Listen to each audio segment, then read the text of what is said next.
Did you know there's hidden treasure out in the American West?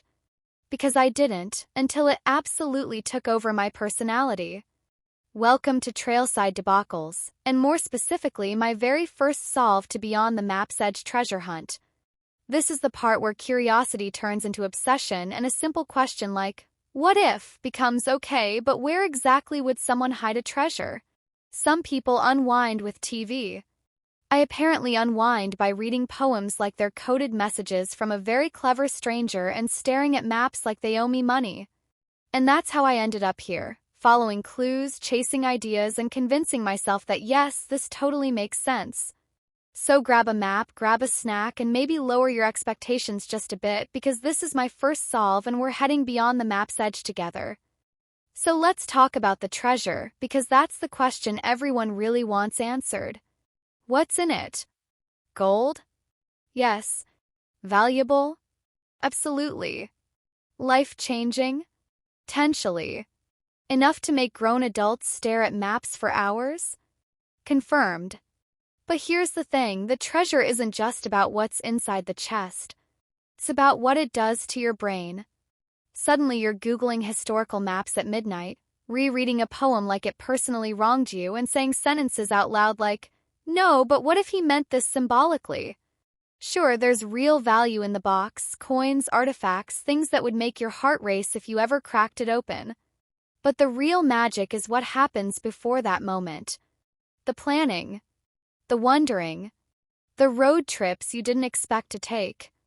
The realization that you're now emotionally invested in a treasure you've never seen.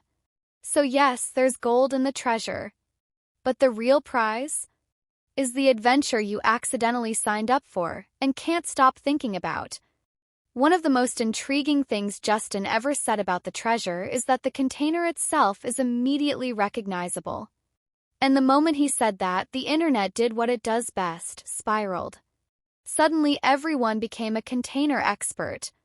Chests, boxes, railroad artifacts, time capsules, objects so specific you'd supposedly recognize them instantly, even if you'd never seen one before.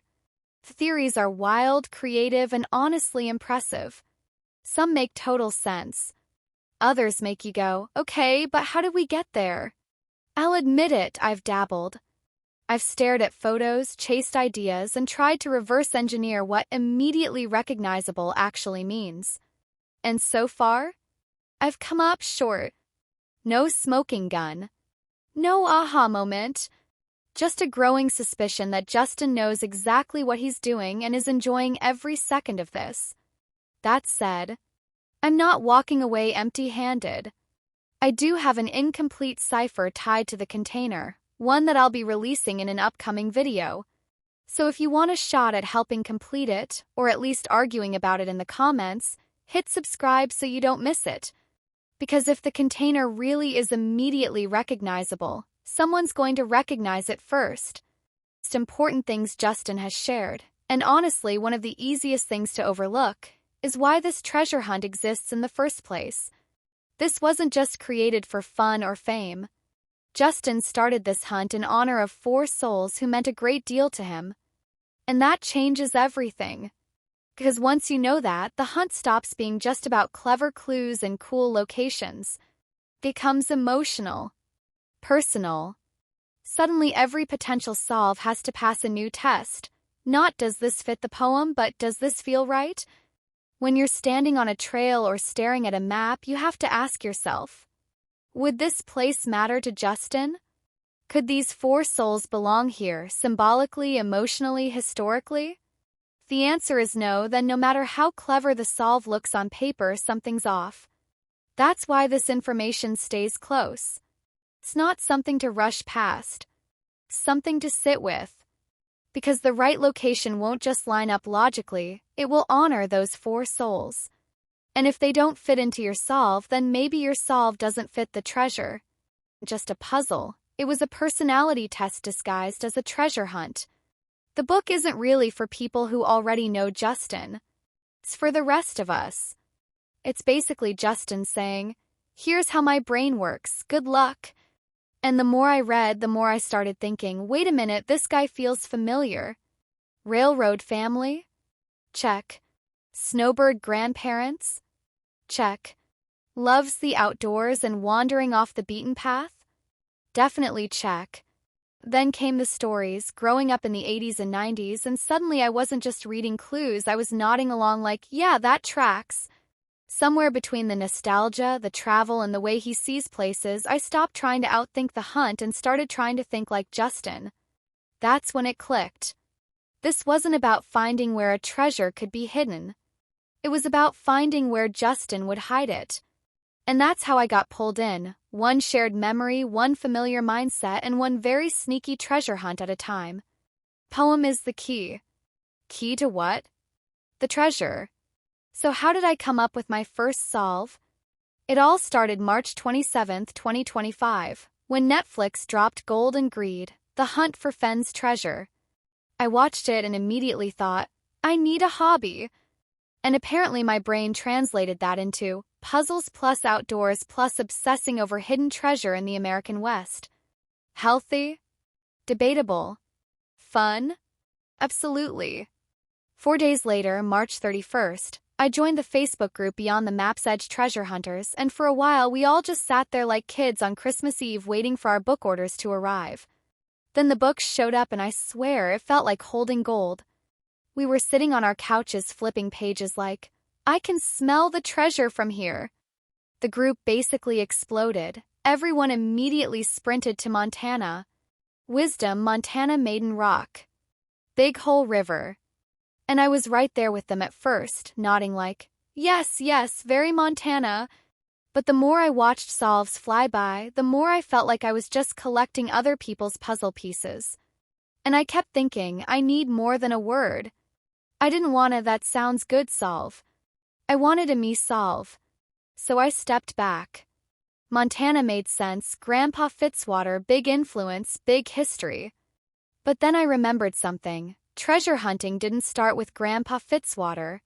It started with the Posies. And Posey roots point hard at New Mexico.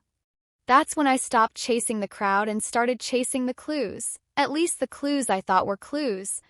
Because if the poem is the key, then I needed to follow it like a map, not a rumor. So let's take a deep dive into my very first solve and I'll show you exactly how I got there.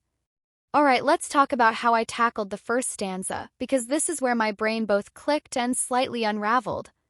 It starts with, can you find what lives in time? And if we're being extremely technical, which I absolutely was at first, the answer is me. 'Cause the letters of me literally live in time. Past, present, future. Boom. Riddle solved. Gold please. But Justin doesn't strike me as a purely technical guy. He's got flair. A little poetry. A little drama.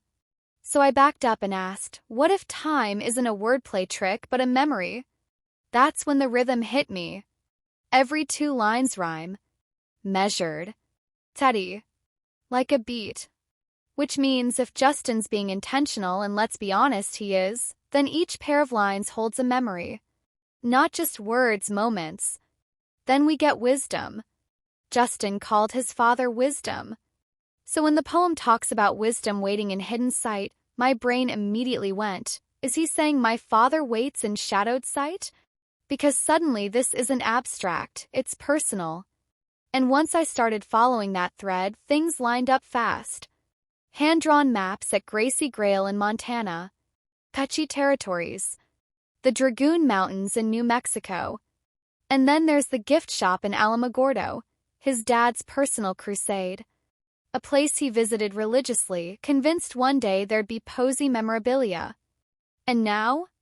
Beyond the Map's Edge could be sitting in that gift shop. How fitting. Time shows up everywhere in the book, over and over. Past. Present. Future. Memories layered into places. Even the Sacramento Mountains described as a forested island in a desert. So when I reread the stanza like this, can you find what lives in past, present, future, flowing through each measured rhyme? Knowledge of treasure waits in hidden sight for those who read these words exactly right. It stopped feeling like a puzzle and started feeling like a trail of memories. And that's when I thought, I might not be right yet, but I'm finally reading it the right way. Alright, stanza 2 is where things got very New Mexico very fast. Once my brain locked onto Cloudcroft and Alamogordo, I stopped pretending this was theoretical and started staring at maps like they were about to confess something. As I read Hope Surges, it was a feeling, a tidal wave of hope, a surge of hope in the right direction. Then I hit the line clear and bright and immediately went, White Sands. No hesitation. 'Cause if anything on this planet qualifies as clear and bright, it's a massive field of brilliant white gypsum dunes that you can literally see from outer space. Astronauts have photographed it from the ISS. If that's not a clue, I don't know what is. So I followed the poem directionally. Heading east, you pass White Sands, clear and bright, shining like it's trying to get your attention. Then you cross an active railroad line, standing guard right in front of the Sacramento Mountains. Railroad imagery? Check. Very on brand. Next line, walk near water's silent flight, and suddenly I'm looking at the water runoff flowing quietly down from the Sacramento Mountains. It's there, it's subtle, and it absolutely fits. Then comes my favorite part, around the bend. Because if you keep driving, you literally go around the bend and past the Tunnel Vista observation site. And fun fact, it's the only tunnel in the Sacramento Mountains. One tunnel. Singular. Convenient. I wait for you to cast your pole, and once you're through that tunnel, the very next stop is Cloudcroft, New Mexico. At that point, I stopped asking questions and started smiling. 'Cause whether I'm right or not, this solve flows. Connects. And most importantly, it feels like a journey Justin would take. So yeah, second stanza solved, at least in my head. Now let's go make some memories. Okay, let's talk about these pictures because this is where the second stanza stopped being poetic and started feeling almost suspiciously literal. First up, clear and bright. And if you're looking at this image thinking, wow, that's really white, congratulations, you're already thinking like a treasure hunter. Those are the white gypsum dunes of White Sands, and they're not just bright, they're space bright. As in, astronauts can see them from the ISS. The poem wanted something subtle, this is not it. This is the landscape equivalent of waving both arms and yelling, HOI. Look here. Then we move east, and suddenly the terrain changes fast. Desert gives way to mountains, and the road starts doing what roads do best, going around the bend. And sure enough, right where the map curves, there it is. The tunnel. Not a tunnel. The tunnel. This is the Tunnel Vista observation site, and here's the fun part. It's the only tunnel in the entire Sacramento Mountains. One mountain range. One tunnel. If the poem says round the bend and then through the hole, this feels less like metaphor and more like step-by-step directions. So when I line these images up, space-visible dunes, a literal bend in the road, and a single unmistakable hole through the mountain, it starts to feel like the poem is saying, you're on the right track, keep driving. And honestly, if this isn't what following the clues looks like, I don't know what is. Alright, now we're at stanza 3, and this is where the map, the poem, and Justin's storytelling all decided to shake hands and say, okay, now you're really paying attention. So first, remember we're still driving east. Direction matters. Always. Then we hit Ursa East. And at first glance that sounds fancy and astronomical, but here's the thing, Ursa isn't capitalized. Which tells me it's not Ursa Major, not a specific constellation with a capital M destiny. It's just a northern constellation. So I simplified it. Ursa equals north. Ursa East equals northeast. Sometimes the hardest part of solving is not overthinking. Next line, his realm. And immediately my brain jumped to a story Justin told about his dad defending his realm with a broom. Which is hilarious but also revealing. 'Cause what was his dad married to? Not just family work. And if we're talking work, railroads are very much in play. So now I'm looking at the railroad line again, standing guard in front of the Sacramento Mountains like ancient gates. And suddenly the imagery clicks. If that railroad is the guardian, the bride, the lifelong commitment, then it matters. Here's where it gets fun. If you place a 20-degree angle from the railroad line in Cloudcroft, New Mexico directionally, you land right on Salado Canyon. And then Justin's Midnight Menace chapter starts whispering in my ear. Railroad sighting. A place where trains pass each other. And suddenly the line foot of 3 stops being poetic and starts being mechanical. 'Cause railroads don't just run straight. They split. They switch. You've got the active line, a siding where trains pass, and a commercial line where cargo is loaded before heading back out. 3 lines. 1 system. And where does that system point to? Salado Canyon. Then comes the line, return her face. And if we're facing east, returning her face means turning away from east, which puts us north and south, the exact orientation of the railroad track. Trains don't face east or west for long, they live north-south along the line. So suddenly the poem isn't talking about a person turning, it's talking about the train. At that point I wasn't forcing the solve anymore, it was laying itself out. Tracks, angles, stories, memory, and direction all converging in one place. So yeah, 3rd stanza? Solved, at least enough to know I was standing in the right canyon, asking the right questions. Alright, let's talk about these pictures, because this is where the 3rd stanza stopped being poetic metaphor and started wearing steel-toed boots. First image, the bride. And no, not lace and flowers, a train. Specifically, the Southern Railroad line running parallel to the Sacramento Mountains. Those mountains feel like ancient gates, standing guard, and right in front of them is the track. Steady, committed, always showing up. Justin says, my bride. This makes perfect sense. Railroads aren't just a job, they're a lifelong relationship. Then comes the map image. That red line isn't random, it's the railroad itself. From there I pulled a 20-degree angle eastward, and suddenly the direction lands right on Salado Canyon. Not guessed. Not forced. Just there. Direction plus distance plus intent. And then we get to my favorite image, the 3 railroad lines. Because when the poem hints at foot of 3, railroads don't hesitate. Tiv line. Siding. Commercial line. 3 paths, 1 system. That photo was taken at the Alamogordo Toy Train Depot, where they were kind enough to show me a Union Pacific train they keep in their garage, which honestly felt like the universe winking at me mid-solve. Standing there, staring at those tracks, I couldn't help thinking about my own father working for the railroad. Same rhythm. Same pull. Same sense of purpose. At that moment, this wasn't just Justin's story anymore, it was personal. And that's when I knew this solve wasn't accidental. Alright, stanza 4 is where the solve stopped being about directions and started being about feelings. And I mean that in the best, most treasure hunter way possible. The first things that jumped out at me were the keywords, double arcs, granite, and bold secrets past still hold. That immediately sent me back to Salado Canyon, not the map this time, but the trail itself. Because if you look at it from above, there it is, an unmistakable S-curve. 2 arcs. Double arcs. Cut straight into hard, stubborn granite. And bold? I started thinking color. Red. Strong. Unapologetic rock that's been there long before any of us showed up with hiking boots and theories. So I reworded the stanza in my head.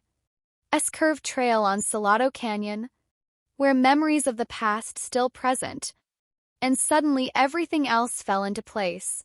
Salado Canyon isn't just scenic, it's why Cloudcroft exists.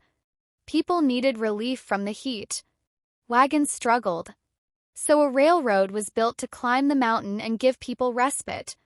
That history still echoes there, even though the tracks are gone.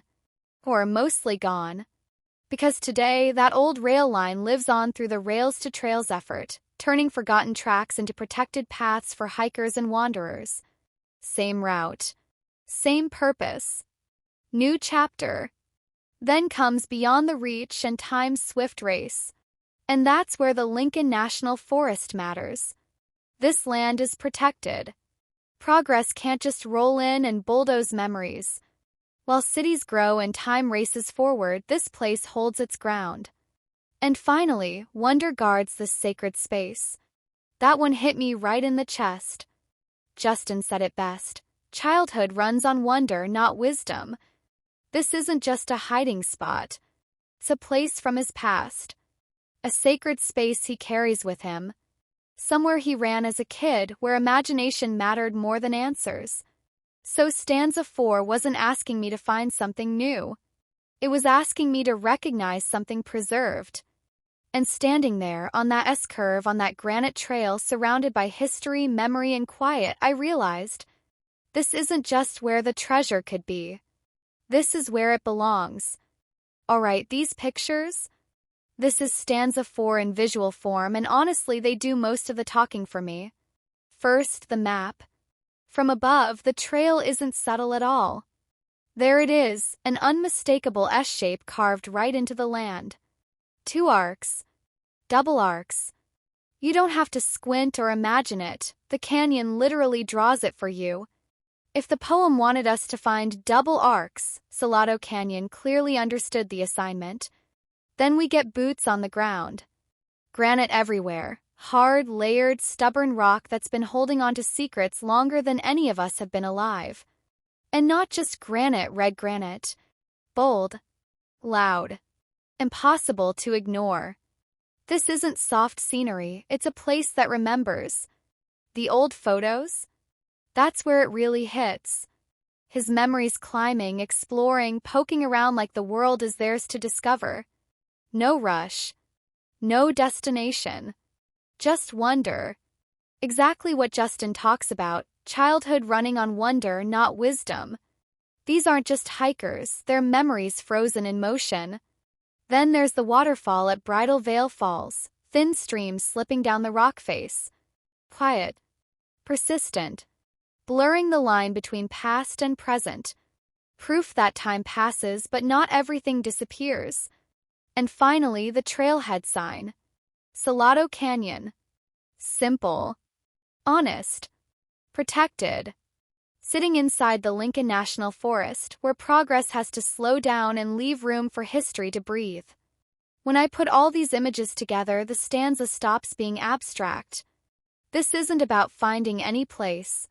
It's about finding this place, where the land holds its secrets, where childhood memories still echo, and where wonder stands guard like it always has. This isn't just a location on a map.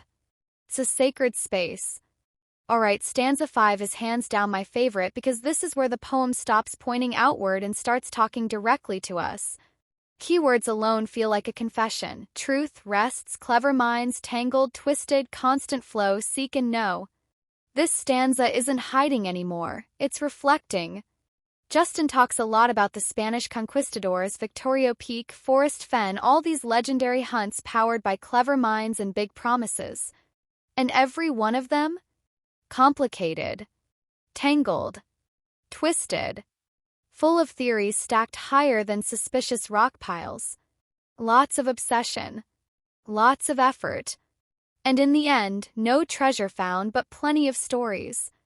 That's when it hit me. Truth rests not in Spanish legends. Not in Victorio Peak. Not even where Forrest Fenn wanted everyone to look. 'Cause another word for truth is reality. Justin chased those stories, obsessed over them, followed every twist and turn, every merciless tick and talk of time. And while the treasure stayed hidden, something else didn't. The memories, the experiences, the time spent outdoors actually living. The river imagery seals it for me. A river doesn't rush. It doesn't double back. It just flows, steady, constant, carving meaning over time. That's the lesson. That's the warning. This stanza feels like Justin saying, I've been there. Don't get lost chasing ghosts. Go beyond comfort. Be present. Use the precious time you've got. Explore. Wander. Live. And if we followed the poem correctly, step by step, place by place, then this stanza isn't sending us somewhere new. It's telling us we're already there. The treasure you seek? Hidden in plain sight. This is where I paused, leaned back, and let the solve breathe, because the very first line of the acknowledgements hit me harder than I expected. A treasure hunter learns early that the most valuable discoveries often come from unexpected sources. And immediately my brain went, okay, so what aren't you saying, Justin? Because if the most valuable discoveries come from unexpected places, then maybe the answer isn't buried in the loud theories, the popular solves, or the things everyone keeps pointing at. Maybe it's not in the parts of the book we highlight to death, or even the parts Netflix dramatized for us in Gold and Greed. That's when I realized this hunt isn't just about following clues, it's about noticing what's missing. Pauses. Quiet spaces. The stories Justin didn't fully unpack because they didn't need explaining to him, only to us. So my reflection became less about proving a solve and more about listening. Going back into the field. Looking at places that don't scream treasure but whisper meaning.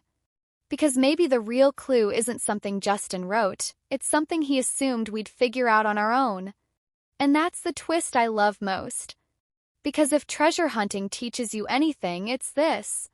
Sometimes the biggest discoveries happen when you stop searching for what everyone else sees and start looking for what no one's talking about.